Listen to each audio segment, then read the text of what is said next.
In 1825, Egyptologists excavated tomb KV9 in eastern Egypt, the resting place of Pharaoh Ramesses V, who had died nearly 3,000 years ago. Later analysis of Ramesses' mummified remains determined that he had died of smallpox, the earliest known case of the disease.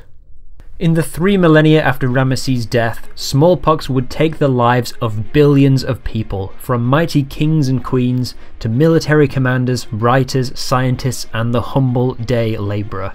As humanity advanced and became more interconnected, smallpox was always there, the most successful colonial empire, more expansive than any tribe or nation. Smallpox decided who would rule a nation decades into the future, who would win battles long before the first shot was fired, and who would revolutionize science before they even wrote their first paper. Muscle pain, nausea, fatigue, then vomiting and skin rashes across the entire body, overwhelming the immune system, and in a third of all cases, an entire shutdown of internal organs within days of symptoms starting. Sometimes the pain was so unbearable that patients died of shock. There is no cure. Survivors were left with deep scars across the body and face, ranging from tiny marks to full face coverings, making them unrecognisable to even their friends and family. But they were the lucky ones. Others were left blinded, infertile, had their skin fall off. One 1898 survey by authorities in French Indochina found that 95% of children had smallpox scars, and 90% of all cases of blindness were caused by the disease. In 165 AD, a smallpox plague arrived in Rome, killing up to 10 million people and potentially including the emperor himself. It decimated the Roman army, forcing them to lower their standards of recruitment. They lost key battles with barbarian tribes that should have been a pushover, signalling the end of the Roman Empire's dominance. In the Middle Ages, smallpox killed upwards of 10% of Europeans, as high as 1 in 7 in Russia. Voltaire estimated that 40% of Europeans caught it within their lifetimes. When the Danes accidentally brought it to Iceland, 40% of the island's population died. But if you thought things were bad in Europe, things were much worse in North America. Native Americans had no immunity from the disease whatsoever, and along with other European diseases, the indigenous population of the Americas dropped from 20 million to 2 million. British colonial governor Sir Geoffrey Amherst would repeatedly use smallpox as a weapon by sending blankets infected with the disease to enemy tribes. In the opening months of the American Revolutionary War, a smallpox outbreak crippled revolutionary forces at the Battle of Quebec, losing them the battle and almost preventing the creation of the United States. Even in the 20th century, smallpox killed more people than all conflicts and the Spanish flu combined.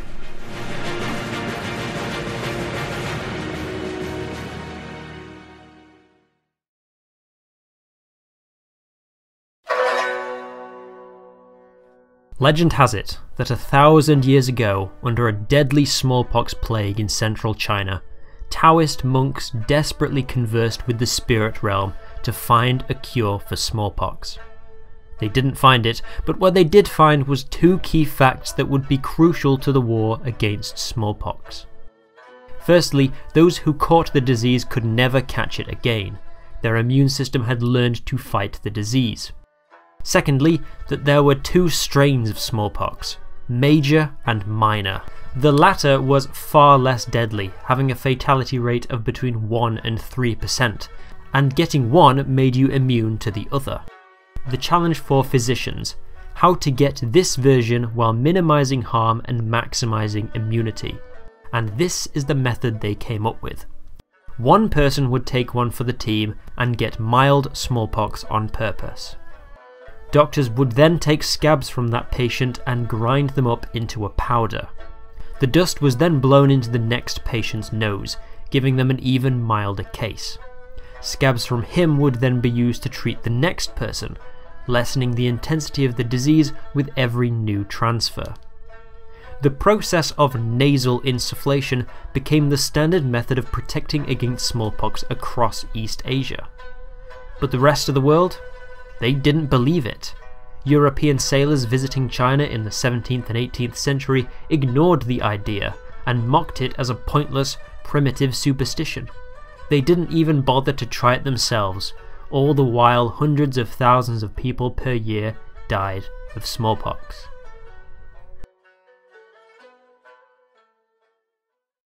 Well, almost everyone. In 1716, Sir Edward Montagu was appointed the British ambassador to the Ottoman Empire and sent to Adrianople for negotiations to end the Ottoman-Turkish War. But more important than Sir Edward was who he brought with him: his wife. At the age of 26, Lady Mary Montagu had survived a horrific case of smallpox, leaving her face terribly disfigured, and she wanted revenge against the Angel of Death. To her amazement, she found that smallpox was not a big issue in Turkey, and very few people carried the telltale facial scars. The carelessness that Turks gave to smallpox compared to the rest of Europe was curious and fascinating. To find out why, she used her status as the ambassador's wife to explore places where no European or Christian woman had ever been allowed to go: Turkish bathhouses. And it was there that the secret was revealed.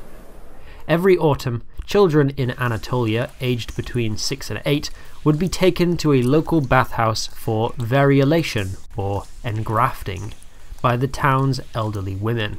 A thread dipped in pus from smallpox scabs was placed into an open wound. The patient would come down with a mild case of the pox, and after 7 to 30 days, recovered completely immune. This was a variant of insufflation, transmitted over Asia across hundreds of years, and now to be brought to Europe by Lady Mary. She and her husband returned to England a few years later, and in perfect timing for the 1721 smallpox outbreak in London. It was an uphill battle to overcome the xenophobic distrust of the procedure among the aristocracy, especially since Montagu was a woman with no formal medical training. However, she was so confident that she had her own daughter undergo variolation with the supervision of the government's top scientists. The final tipping point was when the influential Princess of Wales, future Queen Caroline, had her children variolated, and that was that. In 1728, variolation was added to the medical cyclopedia, and the Royal College of Physicians officially endorsed the procedure. Although opposition to variolation was still prominent, and never really went away, variolation spread across Europe, first to Russia, with Catherine the Great and her family undergoing the procedure, and then the Holy Roman Empire, the Netherlands, Spain and Scandinavia. France, a medically conservative country, was the last to adopt the procedure in the 1750s. In 1775, while the Battle of Quebec in the north had been lost due to smallpox, the siege of Boston was taking a different turn. General Washington, himself a smallpox survivor, variolated his troops and quarantined the sick, while the British did not, leading to one of the first victories for the revolutionaries. But this system wasn't perfect. It was still cutting someone open and infecting the person with live smallpox, and roughly 2% of those who underwent the procedure still died. Better odds than usual, but nowhere near perfect. The long recovery time also dampened its effectiveness, as did the fact it didn't always work. Sometimes the mucus would be taken from a chickenpox patient by mistake, which looks the same but isn't nearly as deadly, leaving the person still vulnerable to smallpox. In the 1790s, physician Edward Jenner noted that milkmaids and other people who frequently interacted with cows rarely, if ever, caught smallpox. He posited that from the cows they were picking up cowpox, a similar but less deadly variant of smallpox, which trained their bodies to fight the bigger disease. Jenner tested this theory by purposefully infecting an 8-year-old boy with cowpox. After a short illness and recovery from the disease, Jenner infected him this time with smallpox, and the boy didn't get sick at all. Breakthrough. This was a far safer method of protecting people from smallpox. While Jenner wasn't the first person to make the discovery, at least 6 other people before him had tried it, he was the one to document and spread news of the discovery, which he called a vaccine, from the Latin word for cow. This method spread like wildfire. By the end of the decade, doctors were offering vaccinations in France, Spain, Austria, Switzerland, and North America. By 1805, vaccination had reached South America, the Philippines, and China. Napoleon had his entire army vaccinated and wrote a letter to Jenner to congratulate him for creating the procedure and helping him win on the battlefield. Jenner used his reputation to request the French free some British prisoners of war, which Napoleon happily obliged. The value of vaccination to public health and 18th century economics led to some creative ways in which people were vaccinated at all costs. Take for example South America, a continent with many people who need vaccination, yet no cowpox. Live versions of cowpox are needed for the vaccine to work, so at the request of the Spanish government, one doctor purchased 20 orphans and used them as human incubators for the journey across the Atlantic. Every 10 days, a new orphan received a blood transfusion from one of the already infected orphans. Then when they reached the Caribbean, there was a steady supply of slaves that could be used for blood transfusions up and down the continent. When the British took it to India and made vaccination mandatory, many Indians rejected the procedure because it was made from cows, which are sacred to Hindus. Luckily, archaeologists discovered ancient Sanskrit texts that said vaccines were religiously acceptable and that Brahmins had been practicing it for millennia. Indians turned up in droves to be vaccinated, but what they didn't know was that the ancient texts had been forged by colonial officials. In 1896, 100 years after Jenner first popularised the procedure, the British Medical Journal published a report on the effectiveness of vaccination in the past century. The data was undeniable. In Spain and Russia, where the vaccine had not been popular, smallpox deaths were still at the pre-vaccine level of 2,000 per million. But in places where vaccine acceptance was high, 100 smallpox deaths per million. Smallpox had fallen from the biggest killer in Europe to the 72nd. It had worked.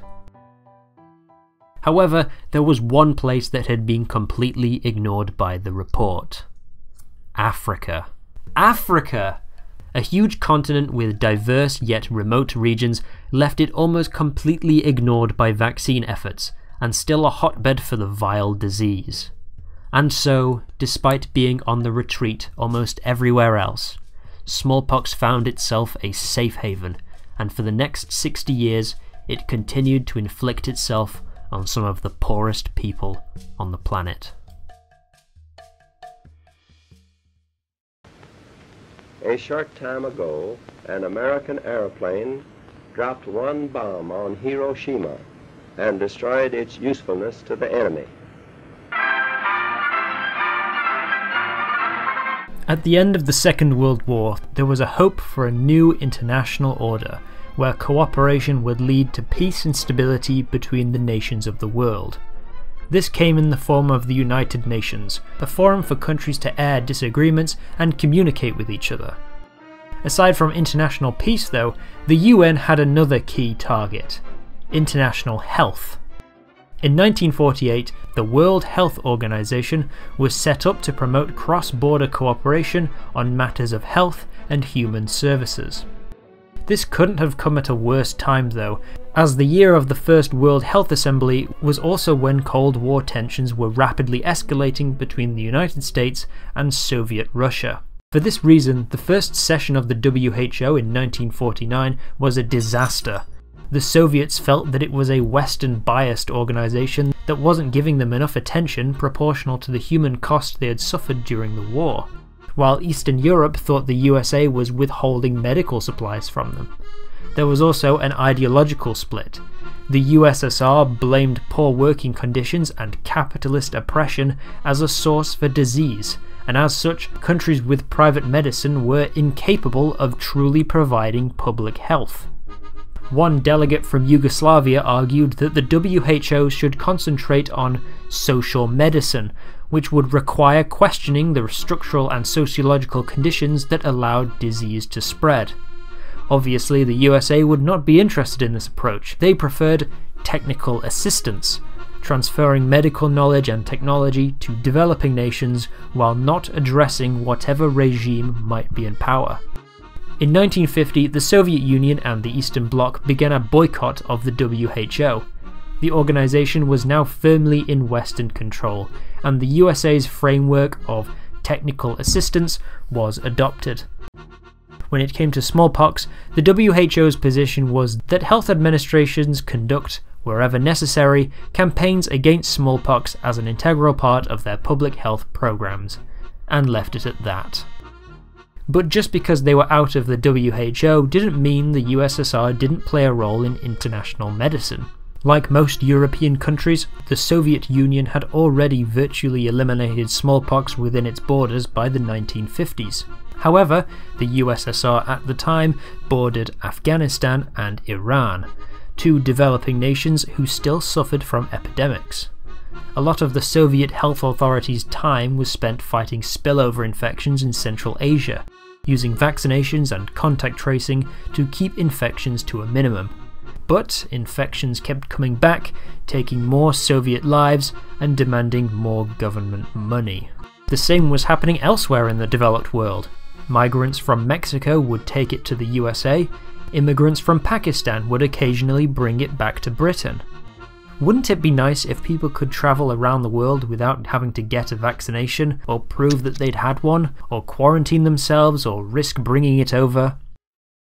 This was the exact thought of Soviet Deputy Health Minister Viktor Zhdanov in the late 1950s.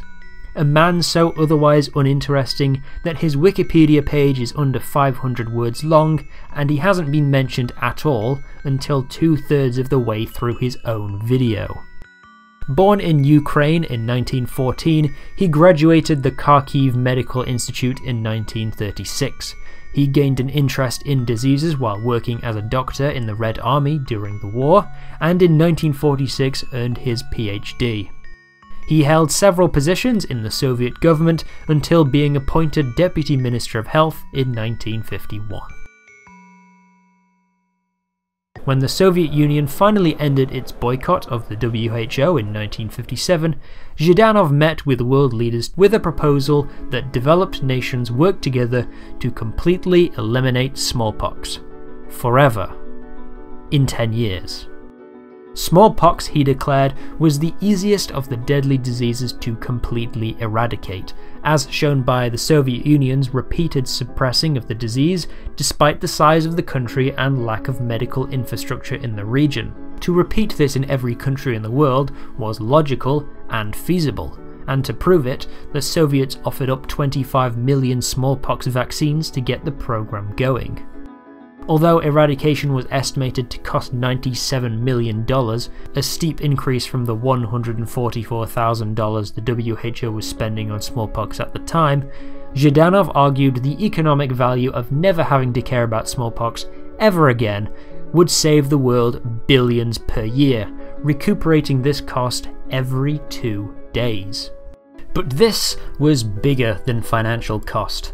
This is bigger than communism versus capitalism, race, religion, borders, or governments. We can go to outer space, but we've forgotten about the people on Earth. We've harnessed the power of the atom, but still we think too small. We all want what's best for each other, yet proving it has led to ruin and misery across the world.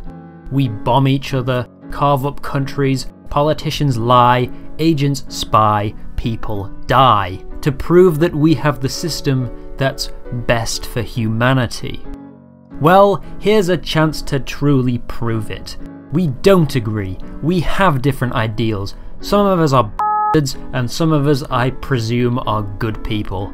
When this is all over, we can go back to pointing nuclear weapons at each other, and we can keep arguing over lines in the sand. But in a world where people's skin doesn't fall off because of a preventable disease.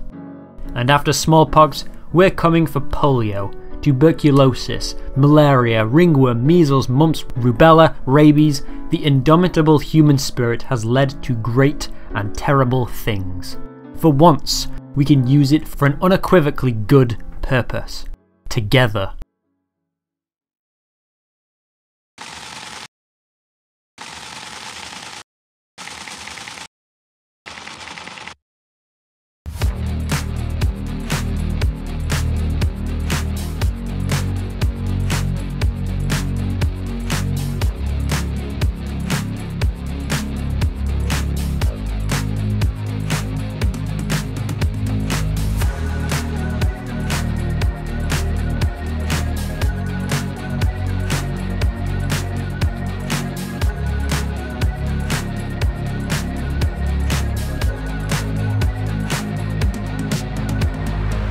After years of preparation, the program officially began in 1966, headed by American Donald Henderson.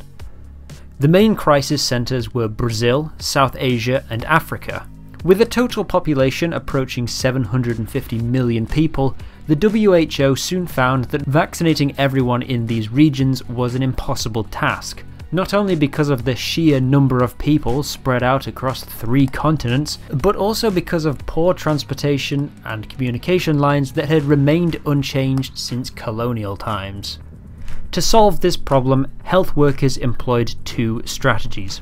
The first was the ominously named surveillance and control, which you know today as contact tracing. Doctors would travel from village to village holding up images of smallpox patients, asking if any of the residents knew somebody with those symptoms.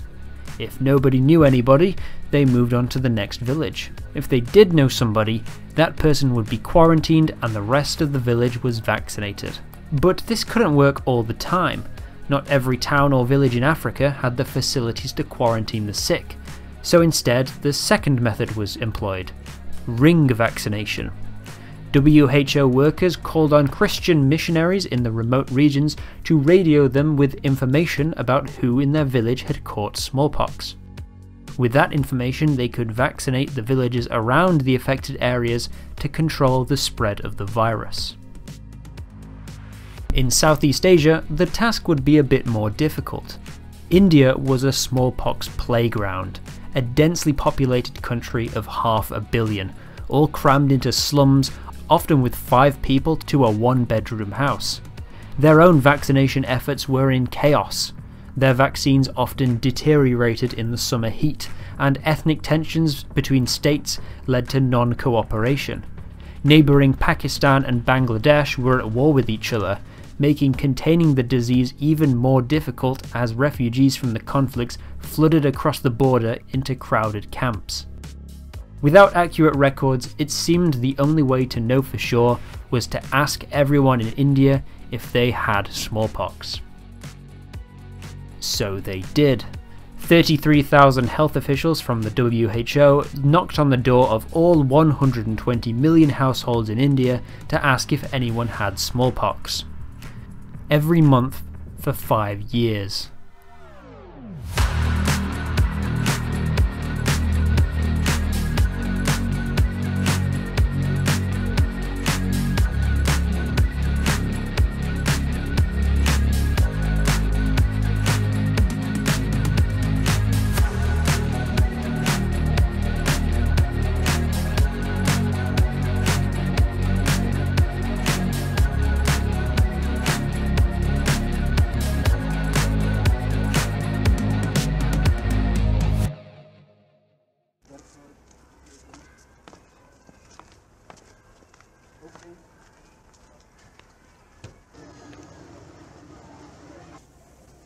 As I am concerned, I believe surely that it is the last case in the world. I would like to declare 26 October as Smallpox Zero Day. The eradication of smallpox from all over the world is truly a historic event. Smallpox was prevalent in the Southeast Asian region for many centuries. And could we think of any better gift to our children than to give them freedom from disease?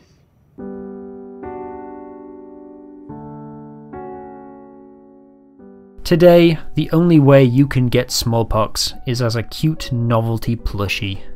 This deadly disease that killed billions of people has been reduced to a child's plaything.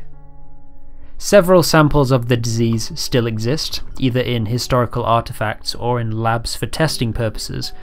While many people worry that these could be used for biological warfare, the existence of the vaccine makes it unlikely that it will ever be useful. Most countries have shut down their biological warfare research labs for this reason. You or your descendants will never get smallpox. Because of one obscure Ukrainian doctor, nobody has to care about it ever again. Some estimates put the number of lives directly saved by eradication at 200 million since 1980. But it doesn't stop there. Using techniques learned through smallpox eradication, polio and guinea worm have almost been eradicated too, with less than 200 cases worldwide per year. This is the greatest thing humans have ever done. Zhdanov's ambitious goal has saved hundreds of millions of lives and changed history for the better. Our future is a little less in the microscopic hands of disease and a little more of our own choosing. In 1806, American President Thomas Jefferson wrote a letter to Edward Jenner to congratulate him for his work on vaccines. It is owing to your discovery that in the future, the peoples of the world will learn about this disgusting smallpox disease only from ancient traditions.